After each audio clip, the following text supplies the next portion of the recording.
pinakasikat or isa sa mga pinakasikat na Italian motorcycle brand ang Ducati. Ika nga nila kung sa mga kotse andyan ang Ferrari, sa mga motorcycles naman ay nandyan ang Ducati. Maganda, matulin, mahal.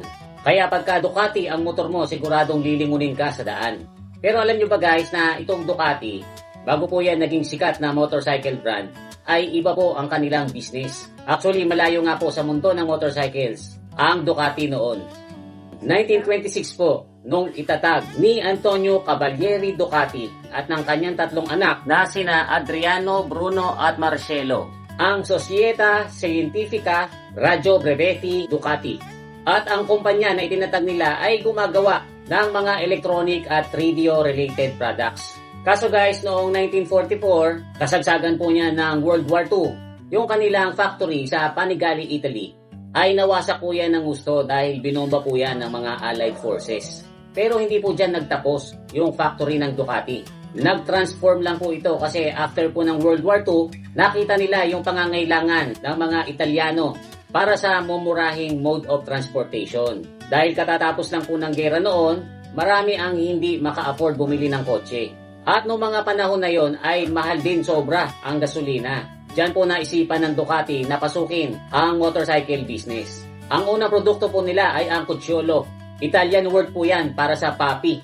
Isang 48cc makina po yung Cucciolo na nakadesign para i-attach sa bisikleta. At dahil napakagaan naman po ng isang bisikleta, once na maikabit dyan itong Cucciolo, napapatakbo po yan ng hanggang 48 miles per hour. Or kung dito po sa atin ay 64 kph. Ang isa pa pong kagandahan nitong Cucciolo ay napakatipid po nito sa gas, kaya marami pong bumili niyan. Kaya dyan na po nagsimulang umarangkada ang Ducati sa mundo ng mga motorcycles. Pagdating po ng 1949, ay gumawa po ang Ducati ng kanilang unang legit na motorcycle na tinawag naman nilang Ducati 60. Dahil yan po ay mayroon 60cc na makina. At pagpasok naman po ng 1950s, pumasok po sa grupo ng Ducati itong si Fabio Taglioni na isang malupit na engineer.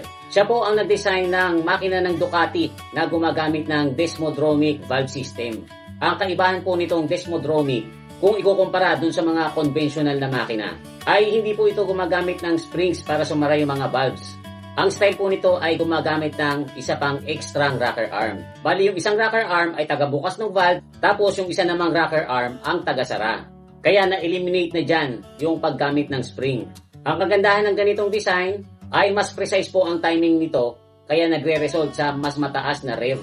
So alam naman po natin, pag ang makina ay capable ng matataas na rev, natural yan po ay mas malakas at mas matulin. Alam nyo guys, yung ganyang desmodromic valve system, ginagamit na po yan mula noong 1910 sa mga race cars. Pero dahil po kay Taglioni, itong desmodromic valve system ay nai-apply nila at ginamit sa Ducati 125 GP. Ang motor po na yan ay ginamit sa European circuits noong late 50s. Kaya noong mga panahon na ito ay hindi na limitado sa commuter motorcycles ang ginagawa ng Ducati. Diyan na po silang nagsimulang gumawa ng mga motorcycle na pangkarera. During 1960s and 70s, lalo pong lumawak yung kaalaman ng Ducati dahil sa mga experiences nila sa mga karera. Palakas ng palakas yung mga makinang ginagawa nila, katulad na lang nung inilagay nila sa Mach 1 Scrambler at sa 750 Sport. Tapos pagdating naman po ng 1972, sumali ang Ducati sa Imola 200. Malupit ang race po yan sa Europe. Ang katumbas po niyan ay yung Daytona ng Amerika. Ang ginamit po ng Ducati dyan sa Imola 200 ay yung kanilang 750 GT, na kung tutusin ay medyo dehado kumpara doon sa mga kalaban nila. Tapos ang rider pa nito noon ay si Paul Smart na isa ring underdog. Kaya sa totoo lang po, walang nag-e-expect na mananalo ang Ducati dito. Pero laking gulat po ng mga kalaban. Kasi si Paul Smart ang nakakuha ng checkered flag. Tapos ang nakakuha naman ng second place ay isa ring Ducati. Kaya dyan po naging alamat itong makina ng Ducati na 750 GT. Hindi na po sila small time racer. Kaya lang guys, sumisikat man po sila sa mga karera. Pagdating po ng late 70s hanggang early 80s, ay nag-i-struggle financially ang Ducati. Yan po kasi yung mga panahon na unti-unti namang sumisikat sa mundo ng motorcycle racing itong mga gawa ng Japan, tulad sa Honda, Yamaha at saka Suzuki. Kasi guys, itong mga gawa ng Japanese ay mas matutulin na, mas mura pa, tapos mas matibay pa. Kaya dyan po nahirapang sumabay ang Ducati. Pero kahit na nag-i-struggle sila financially, pagdating po ng 1987 ay nakapag-introduce pa rin sila ng isang work of art na motor. Ito po yung Ducati 851. Yan po ang last na dinesign ni Taglioni bago siya nag-retire. Ito pong Ducati 851 ay fuel injected na tsaka liquid cooled. Tapos nag-evolve po yan at naging Ducati 888 na nanalo sa mga World Superbike Championships.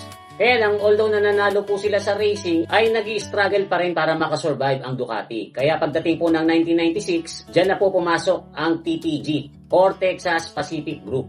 Malaki ang naging investment nitong TPG sa Ducati at nailigtas nila ang Ducati sa mga pagkakautang. Nirestructure ng TPG yung operations ng Ducati at noong 1999 ay ipina-implement nila yung tinatawag na Operation DIP or Ducati Improvement Process. Diyan po sa operation na yan ay na-eliminate yung mga factory waste at na-boost nila ang production. Noong 1994 ay nilaunch ng Ducati ang 916. Ito po ay ang motorcycle nila na itinanghal as one of the most beautiful motorcycles ever made. Ang design po niyan ay nasa ilalim ng upuan ng exhaust, single-sided ang swing arm, at very strategic and angular ang mga fairings. Pero hindi po yan puro looks kasi guys, multiple World Superbike titles ang napanalunan nito. Mula noon ay lalong naging mas artistic ang mga designs ng Ducati. Katulad na lang ng Ducati Monster na isang naked bike, ang Ducati Hyper Motard na isang high-performance street-legal supermoto. Nandyan din ang Panigale series na malulupit na superbikes at ang Diavel na super machong cruiser. 2003 naman nung unang manalo ang Ducati sa MotoGP. Dahil po yan sa usay ng kanilang Australian rider na si Casey Stoner. Pero matagal po bago nasundan uli yung panalo nila na yan. Kasi year 2022 and 2023 lang sila uli nag-champion sa MotoGP. Gamit naman noon yung Ducati Desmo Sedici. Sa ngayon po, ang Ducati ay pag-aari ng Lamborghini. Ito naman pong Lamborghini ay pag-aari ng Audi. Tapos ang Audi naman po ay pag-aari ng Volkswagen Group. Ang nakakalungkot nga lang po nito ay dumadaan po sa matinding pagsubok itong Volkswagen ngayon. Kasi guys, mula nung pumasok sa eksena ang mga Chinese cars, ay malaki ang nalugi sa Volkswagen. Pero sa mga Ducati fans dyan, ay wag po kayong mag-alala kahit na pabagsak itong Volkswagen. Ang Ducati po ay nananatiling very profitable. Kaya hindi po yan basta-basta mawawala. Magkalugi-lugi man po siguro ang Volkswagen, ay very possible naman po ang acquisition by outside investors. So guys, yan po ang istorya ng Ducati. Kung meron po ako mga nakalimutang details, ay pwede nyo po yung ilagay sa comment section natin sa baba. Huwag nyo lang pong kakalimutang mag-like at saka mag-share. Uli, ito po si Kuya Mikmik. Thanks for watching.